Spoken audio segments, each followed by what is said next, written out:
देखिए, यूपी के जो रिजल्ट्स हैं वो निश्चित रूप से शॉकिंग हैं। बंगाल जहां हम लंबी छलांग मारने का अपेक्षा कर रहे थे, here also the results are very much on the unexpected lines.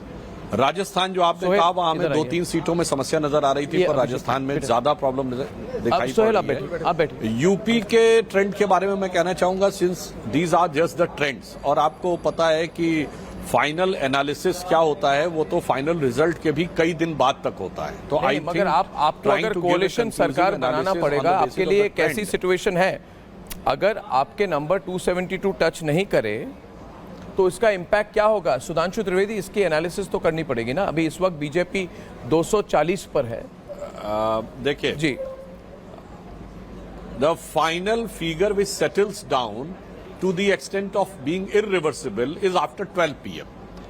Then afterwards, what will be the final tally? Then we can give any comment. तो आप कह रहे 12 बजे के बाद ही आप 12 बजे के बाद ही आप इसको एक ट्रेंड मानेंगे, मगर ट्रेंड तो दिख रहा है ना अभी, क्योंकि इलेक्शन में 542 सीटों 542 के बाद जो ट्रेंड है वो आपने 11 बजे का ट्रेंड काफी स्ट्रांग होता है सुधांशु जी।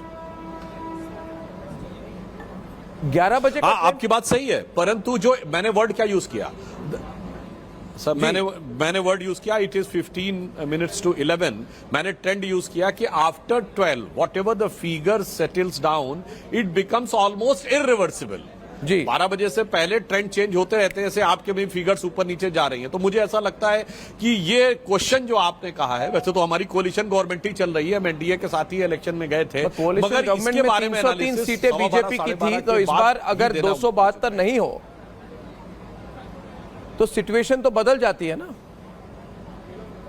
नहीं, अभी हमारी अपेक्षा है, and we hope that when the final figures will settle down, we will be crossing 272।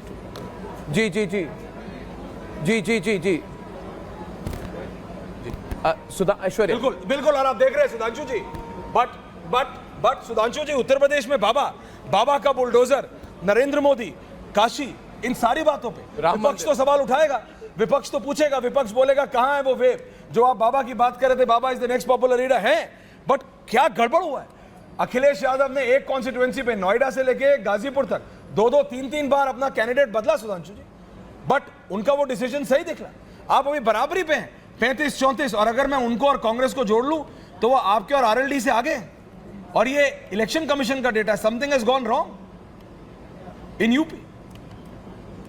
सांसद जी, Yes, definitely the results of UP are shocking and it is very surprising on the part of us. हमें ये नहीं लग रहा था कि इस प्रकार का रिजल्ट आएगा।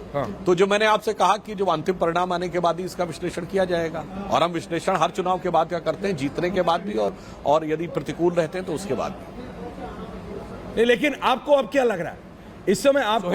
आपको लग रहा है कि आप अपने आप मेजॉरिटी पा पाएंगे? बीजेपी अपने आप, हमारा ये एक्सपेक्टेशन है कि फाइनल फिगर जब आएगी तो BJP on its own 272 cross करेगी और एनडीए कंफर्टेबल पोजीशन में होगा। पर आपको लगता नहीं विपक्ष अब आपको बोलेगा कहां गया वो 400 का नारा, कहां गया वो 370 का वादा? 400 तो छोड़ो, 300 भी सपना हो रहा है सुधांशु जी। देखिए, अब इस समय अभी परिणाम आने दिया जाए तो बेटर रहेगा। जहां तक आप विपक्ष की बात, जो इंडिया अलायंस का आप साथ में दिखा रहे हैं फिगर, अभी इस फिगर में बहुत सारे झोल हैं जी। अब केरल में दोनों एक दूसरे के खिलाफ लड़े हैं, यहां तो एक दूसरे का साथ दिखा रहे हैं। आपको लगता है वो सारी सीटें उनके साथ रहेंगी? अगर हमारी 2 जीतते हुए दिखा रहे हैं, इसका मतलब 18